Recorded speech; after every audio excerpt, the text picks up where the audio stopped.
in this. We're going to try to do some reach out as well this year to get the instructors knowledgeable about the program so that it's easier for them to grant credit and or you request credit and then grant it right back to you fairly easily. And we'll pull some instructors aside and some chief pilots to make sure they understand it. Mike's going to talk about this, but if you participate, for every phase you complete, you are entered into a lottery where you can win cash money. So you have between now until the end of the year to complete a phase and then register on the site. We'll talk about that on the initiative or I can't remember, we'll talk about that. So instructors, especially those looking to go to the airlines that are struggling a little bit with some cash right now, you have an opportunity to win some money by helping those things. And then John Nelson is really passionate. I'm a little sad he's not here today. Really passionate about his pilot program, and I think it's actually a great program. One of the things we've been talking about, his lawyers won't let him make it a requirement or a mandate, but we're certainly recommending, if you're participating in that program, and or you get a call from somebody, hey, I want to go flying, let's talk a little bit about how, what your procedures are and what your behaviors are and your attitude. One of the questions you might ask, hey, you a wings participant? Show me, or let's talk about, yeah, I completed my last phase, 3 months ago. So that it's a suggested requirement, but it can't be a mandate. So something to think about. Really looking forward to this. I'm really here just to support. This is a mic, and at the end, when we get to some hands-on stuff, I'll be involved around the computer available as well. Thank you.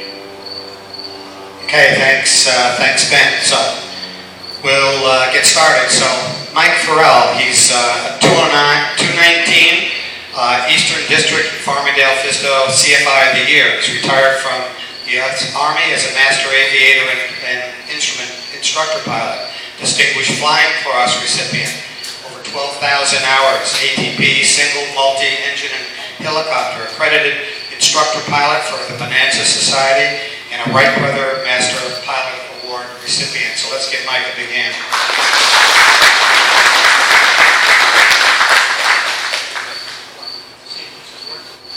No? Okay, let's see. I can trade you. Oh, do you have it on? Do you have the switch? Right, let's see what happens. Any better? There you go. There you go. Okay. Everybody here okay? Good.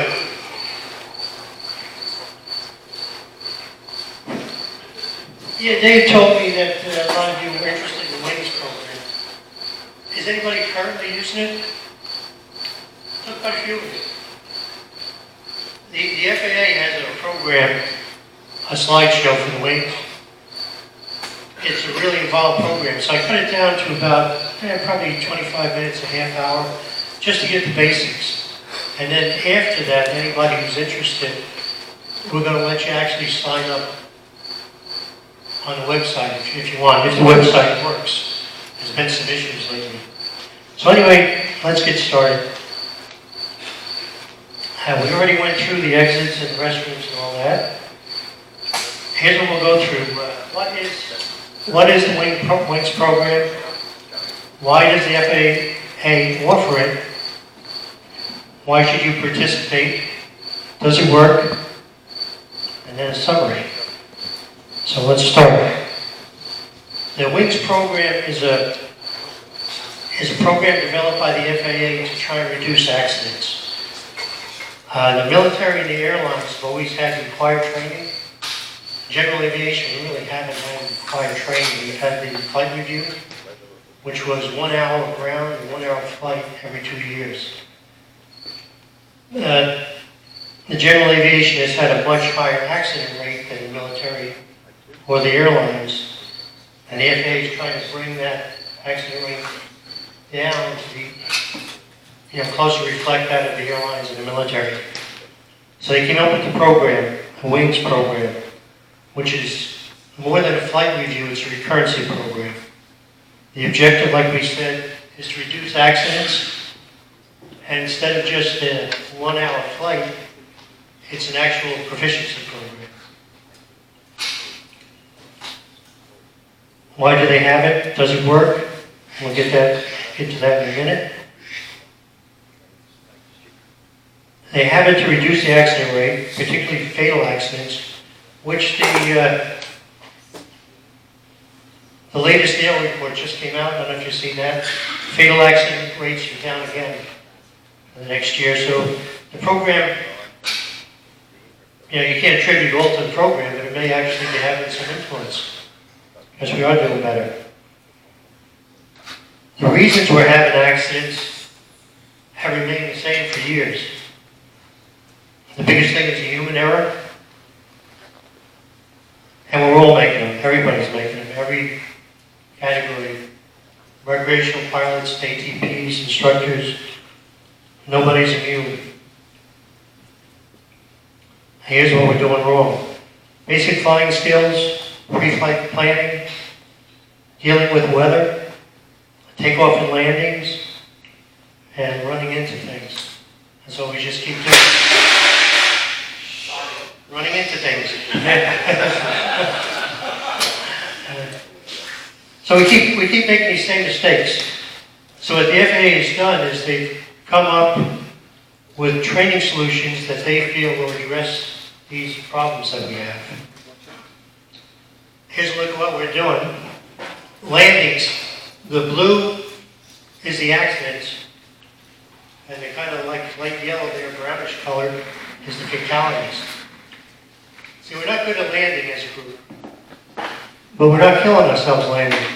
We're killing ourselves en route and maneuvering, and initial flying and approach. We keep doing the same things year after year. If you look at the wings program, over there on your left, that's the number of general aviation accidents that we're having. The next one shows the number of pilots who have a current phase of wings who've had an accident. There's a great reduction there. There's not too many people who are doing the actual wings training are having the accidents.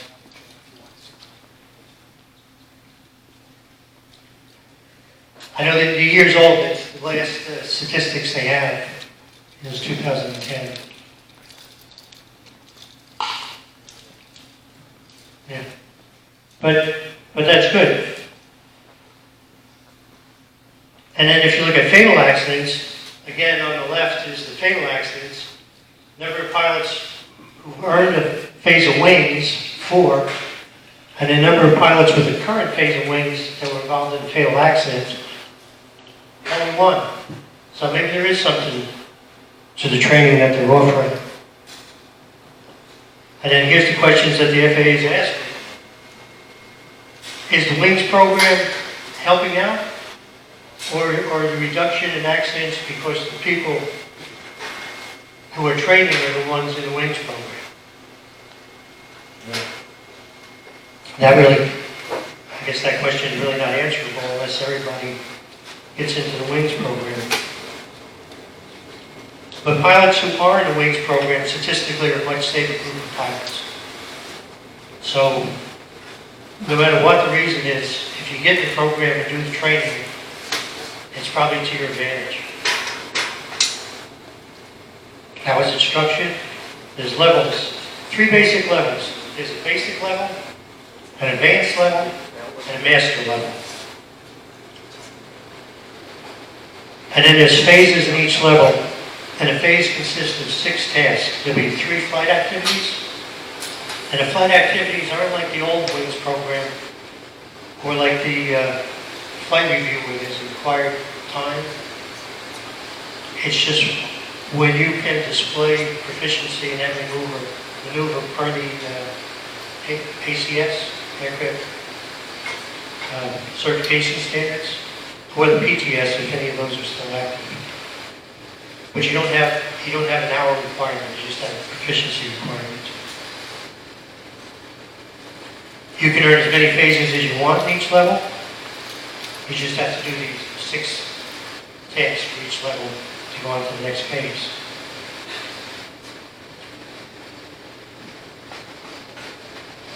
Like we said before, it's more of a recurrent training program than just a flight review, just a 1-hour ride with an instructor. The basic level addresses the primary accident causal factors that we just looked at briefly before.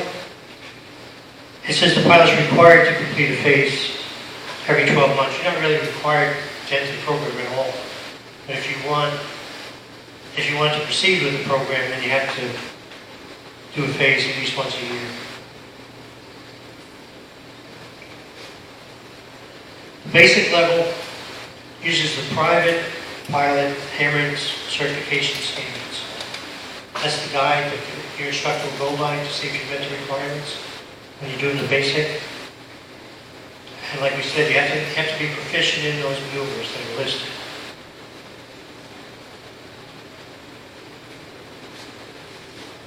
And you're going to see this over and over again for all the levels. The causal factors that we're having accidents for are the same things. It's decision making, performance and limitations, pre-flight planning, risk management, and fuel management. Takeoffs and landings, positive aircraft control, basic flying skills. We just can't seem to get by that hurdle.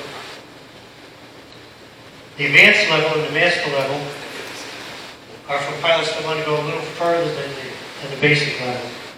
But there's higher standards for these levels.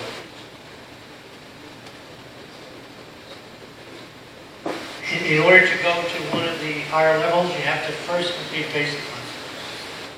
So if you've done your 3 flying events and your 3 online events for the basic level, then you can go to the advanced or master level.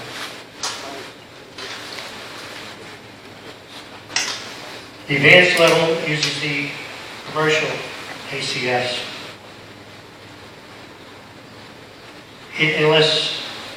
Unless there's not one available, then you go back to the private. If you're any sports pilots or recreational pilots here, I'll skip that. Don't, because we have others that we can help. What's that? We know a few of the sports pilots. Oh, do you? Yeah, if they're sports pilots or recreational pilots, then to go to the advanced level, they'll use the private pilot standards.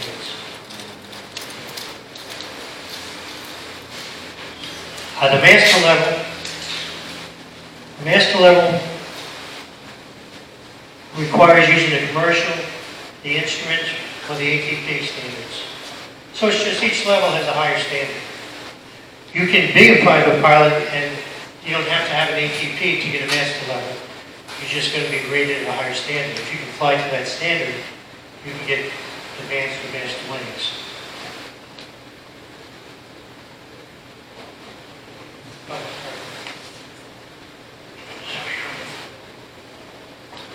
Light sports aircraft can't be used at the master level. The FAA assigns the wings. And you can see the same causal factors at every level. They're doing the same things. No matter what your certificate is or how long you've been flying, we're still all making the same mistakes.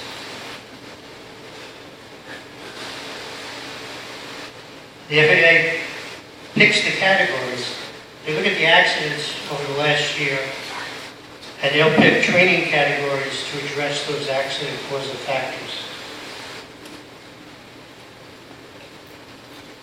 Usually the online activities are an hour, 15 minutes or an hour. It's really all pretty straightforward stuff once you have a basic understanding of it.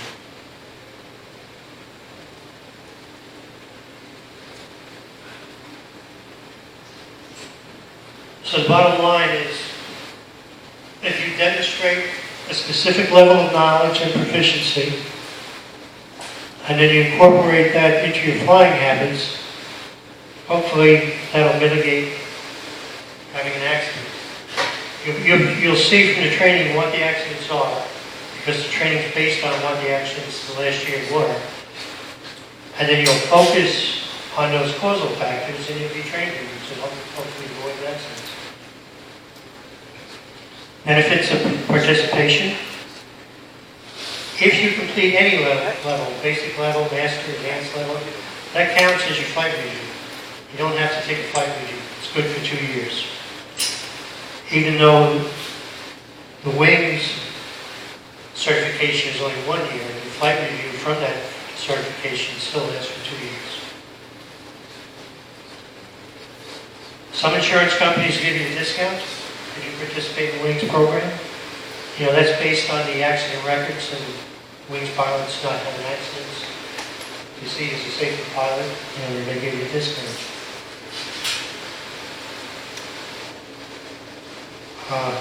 Like we said before, participating pilots actually are safer pilots statistically. Then we can't say if that's in the program or just because safe pilots enter the program. For whatever reason, they're safer. These are certificates that you get online. You get a flight review from the FAA, and you get your wings proficiency certificate. They also give out lookout wings when you complete your first phase of each level, and your own wings. Why do pilots participate? Because you're safety oriented. Why do you come here? Because you're safety oriented. You want to maintain your skills, you want to refresh your skills.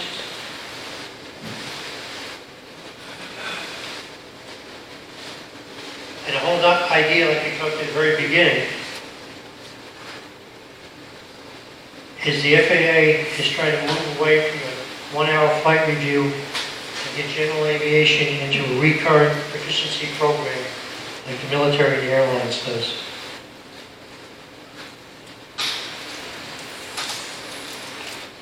And who can participate?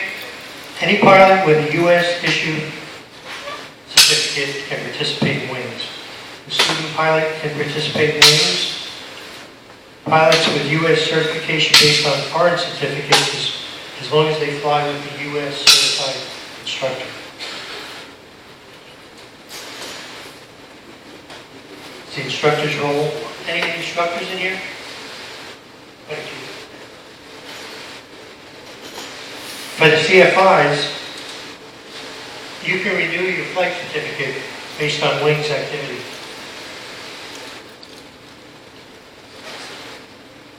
As long as the instructor holds the current phase of wings at the time,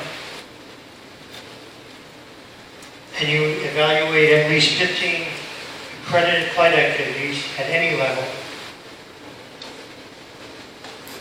covering at least 5 separate pilots. And that will renew your CFI for 2 years.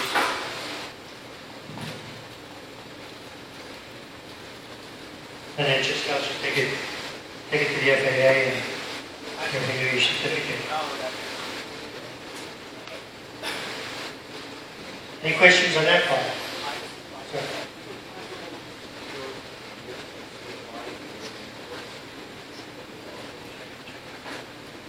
You know, you have to ask Ben about that. I don't know how to get that. I think most CFIs are doing it. There are some that... Mike, just repeat the question, please. Can he get a list of CFIs who are involved in the Wings program? I'll look into that. I think so. And look into it. What you can do, if you're CFI, any CFI can sign you up, as long as you can prove you've done that activity. For the online courses, it's easy because they give you a certificate. You can show it to any one of us, and we can approve it. For your flight activities, it's a little more difficult. I've had people ask me, you know, well, I've done those maneuvers. Can you sign up my wings thing? Well, I can't unless your flight instructor signs off your logbook that you've done those maneuvers and your performance met the standards of the Wings program. You know, there's actual sign-offs that they give you for the Wings program. You pretty much your instructor would have to sign off that exact sign-off for another instructor to be able to give you credit for it. We have at least 1 to 3 of our instructors are Wings, but we're going to get everybody to be Wings. Dave right now, and I believe Rich and Frank can also. I think you're going to see a lot more get into it. I'll get into the reasons why here in a minute. David.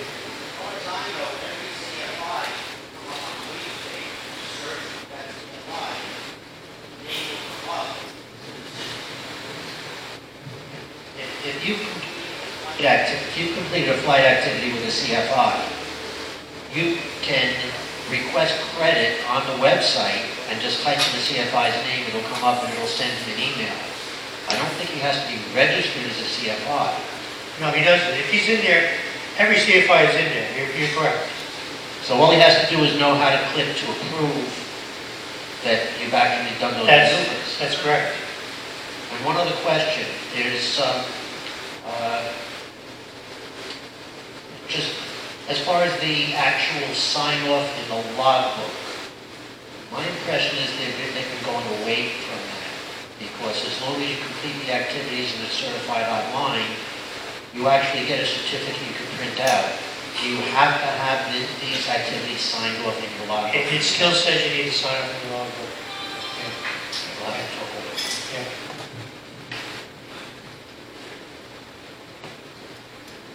So the answer to that question was, Yes, he has to sign CFI up in does the not logbook. have to be FAA wings certified for that program? There's really no FAA certification for the instructors for the wings. Every instructor's in the program. That was the question. Yeah. Because when you go on tail wheel, it's very hard to find the CFI. Yeah, they're all in the program, so whoever you're flying with, even if he's not familiar with the wings program, he can give you credit. If he just clicks into the program, it'll come up for him, his name will be in there. And when it's signed into your logbook, how does the wings program know it's been signed in? The instructor will give you credit for it. Or like I said, if your instructor is not familiar with the program, I can show you how the logbook entry should look. I'd have to see that. Have him sign exactly like that, and then if you show that to me, I can give you credit. Or if any other instructor who's familiar with the program can give you credit. And we have a couple here. But it really, for them to do it, it really should be exactly like the FAA wants it. Otherwise, you don't know if you really met that standard or not. But you're going to show us. I'll show you, yeah. It's like, I've had people come to me and say, well, I've done landings with my instructor, as an example. And this phase of wing says you have to do landings. Well, I can't sign you up for that because you have to do landings and your performance has to meet those standards. So he has to write it like that you met those standards for me to sign you up. He could sign you up because he knows you met the standards, but I don't, unless he writes that down. Did I make that clear or not? Yeah. That's okay. So it's a two-part thing, your instructor and then, So basically, the flight part of it is a two-part thing. Your instructor, your CFI, signs your logbook, Yes. and then you have to find someone. No, he signs your logbook, and then he can give you credit for it online. Even if he's not familiar with the program, there's an instructor portal. He just goes there and he can give you credit right there. And you're going to show us the instructor portal because we don't Yeah, know what. On the second portion, when we actually do the online, I can show you all that stuff. Okay, thank you. Yeah, and if your instructor's not comfortable with going on the portal, if he writes in your logbook exactly the wording that the FAA wants for whatever you did, then you can show it to another instructor, and that other instructor can give you credit. So there's a couple of options for you.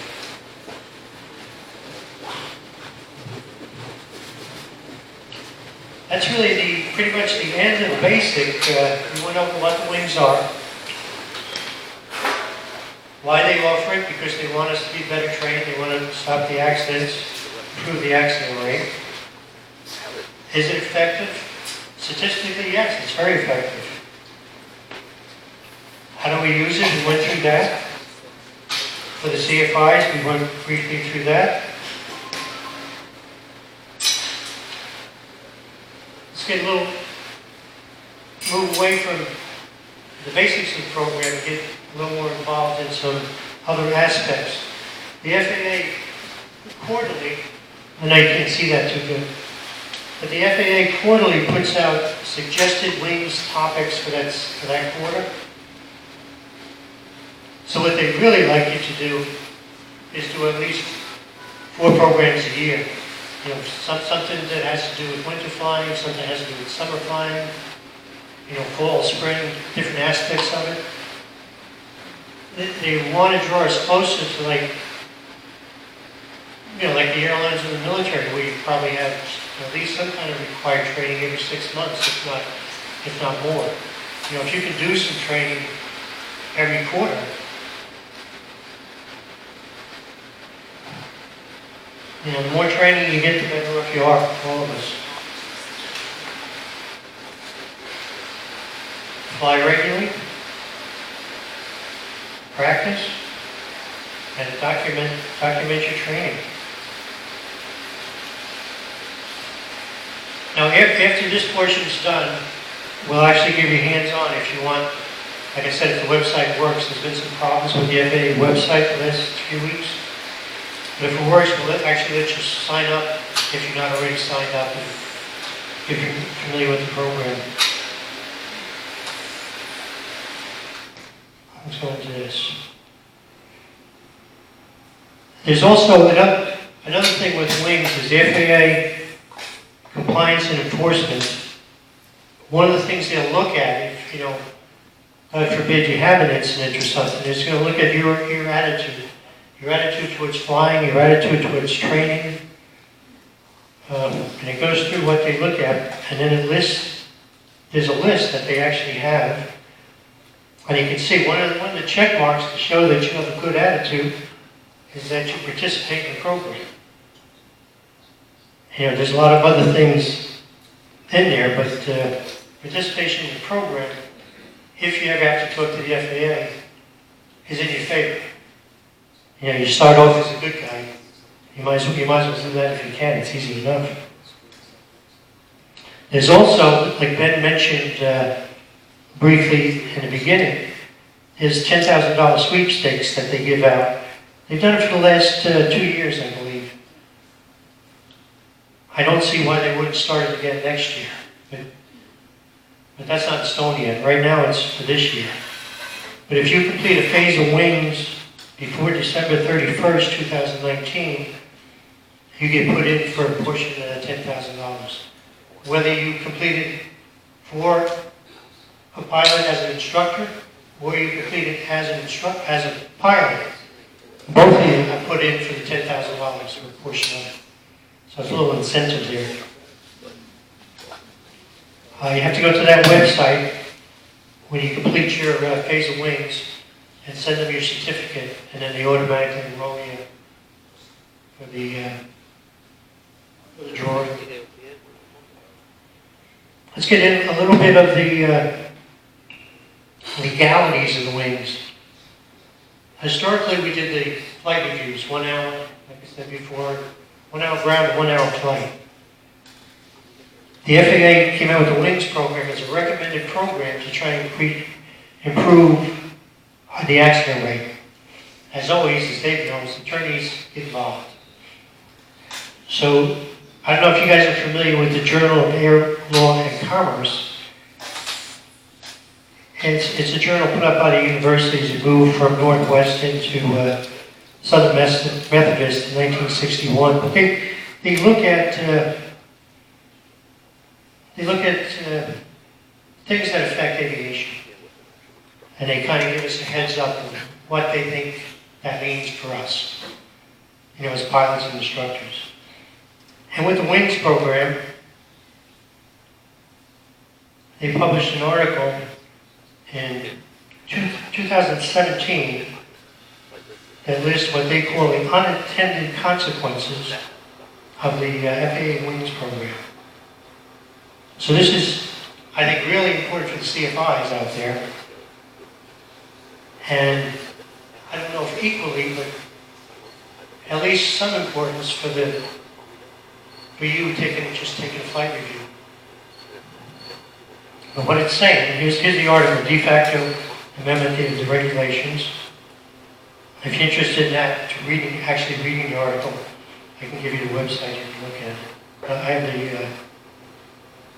have the basics of it right here.